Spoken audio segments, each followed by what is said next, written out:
Review থেকে উদ্ভূত appeal মামলার শুনানি শুরু হয়েছে। আজকে আমাদের পক্ষের শুনানির প্রায় 90% শেষ হয়ে গেছে। বাকি 10% শুনানির জন্য আগামী বৃহস্পতিবার সকালে 1 নম্বর আইটেম আকারে বাকি অংশ শুনানি অনুষ্ঠিত হবে। আমরা এই শুনানিতে মূল কথা যেটা বলেছি, প্রথম হলো আমরা বলেছি রাজনৈতিকভাবে উদ্দেশ্য প্রণোদিত হয়ে জামায়াতের নেতৃবৃন্দকে আগে ফাঁসি কার্যকর করা হয়েছে। তিনি এখনও বেঁচে আছেন। তার ফাঁসি কার্যকর করার জন্য যে রায় দেওয়া হয়েছিল, এটিও ছিল রাজনৈতিক বিবেচনায় তাকে টার্গেট করা হয়েছিল।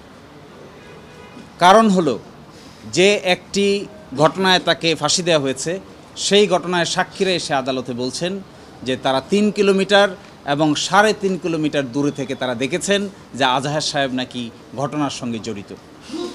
এবং এটাও বলেছেন যে আয়রকে নিয়ে যে স্টেটমেন্ট আমরা বলেছি, আয়র কাছে যাওয়া যে স্টেটমেন্ট, এই স্টেটমেন্টটা আদালতে যারা এসেছেন তারা না আসা সত্ত্বেও আমাদেরকে কোনো কন্ট্রাডিকশন নিতে দেন নাই। এবং কাস্টমার ইন্টারন্যাশনাল ল অর্থাৎ আন্তর্জাতিক আইনের প্রযোজ্যতা হবে না, এই মর্মে আপিল বিভাগ আগে রায় দিয়েছেন জনাব কাদের মোল্লার মামলায়। আমরা আজকে এটাও বলেছি যে আন্তর্জাতিক আইনের প্রযোজ্যতা ছাড়া ইন্টারন্যাশনাল ক্রাইমস ট্রাইব্যুনাল আইনের অধীন কিংবা এই ট্রাইব্যুনালে বিচার করা সম্ভব নয়। আমি আশা করব আমাদের আপিল বিভাগ পূর্ণাঙ্গ বেঞ্চ আন্তর্জাতিক আইনের প্রযোজ্যতা এখানে অবশ্যই পজিটিভ অর্থে ডিসাইড করবেন। অ্যাট দ্য সেম টাইম জনাব আজহারুল ইসলাম সাহেবকে 2 নম্বর, 3 নম্বর এবং 4 নম্বর চার্জে যে মৃত্যুদণ্ড দিয়েছেন, এই মৃত্যুদণ্ড থেকে তাকে বেকসুর খালাস প্রদান করবেন। এবং এটাও আমি মনে করি যে আগে জনাব কাদের মোল্লাকে শর্ট অর্ডারের মাধ্যমে যেভাবে মৃত্যুদণ্ড কার্যকর করা হয়েছে, এই কার্যকর মৃত্যুদণ্ডের প্রসেস এই ভারতীয় উপমহাদেশের 400 বছরের ইতিহাসে এই ধরনের কোনো ঘটনা কোনো দিন ঘটে নাই। তারপরেও একজন ব্যক্তির রিভিউ মামলা নিষ্পত্তি হয়ে যাওয়ার পরপর একটি সংক্ষিপ্ত আদেশের মাধ্যমে তার মৃত্যুদণ্ড 2013 সালের 12 ডিসেম্বর কার্যকর করা হয়। তড়িঘড়ি করে, যেহেতু 14 সালের 5ই জানুয়ারি নির্বাচন হওয়ার কথা ছিল, তাই রাজনৈতিক প্রতিপক্ষকে ঘায়েল করার জন্যই তড়িঘড়ি করে শর্ট অর্ডার দিয়ে একটি মৃত্যুদণ্ড কার্যকর করা হয়েছে।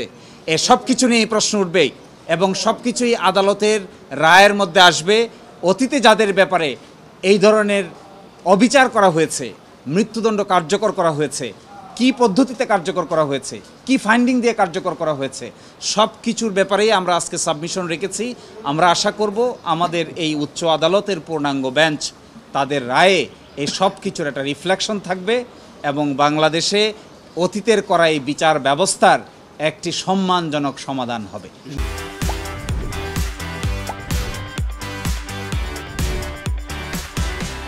যে আপনারা জানেন যে আজকে অ্যাপিলেট ডিভিশনে এটিএম আজহার সাহেবের মামলায় এটিএম আজহার সাহেবের পক্ষে তার নিয়োজিত লয়াররা তাদের পক্ষে সাবমিশন রেখেছে।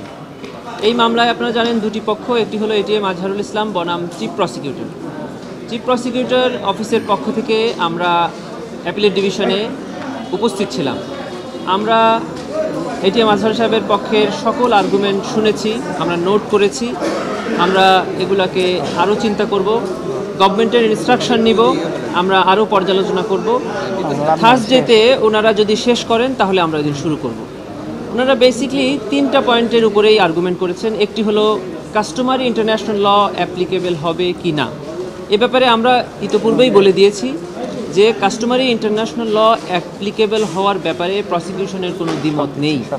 কারণ government already international crimes tribunal amendment act 2024 যেটা করেছে, তাতে ওয়াইড স্প্রেড অ্যান্ড সিস্টেমেটিক শব্দটা ইনসার্ট করে এবং রোম স্ট্যাটিউটের ডেফিনেশন অফ ক্রাইমসটাকে ইনসার্ট করে ইন্টারন্যাশনাল স্ট্যান্ডার্ড বজায় রেখেছে।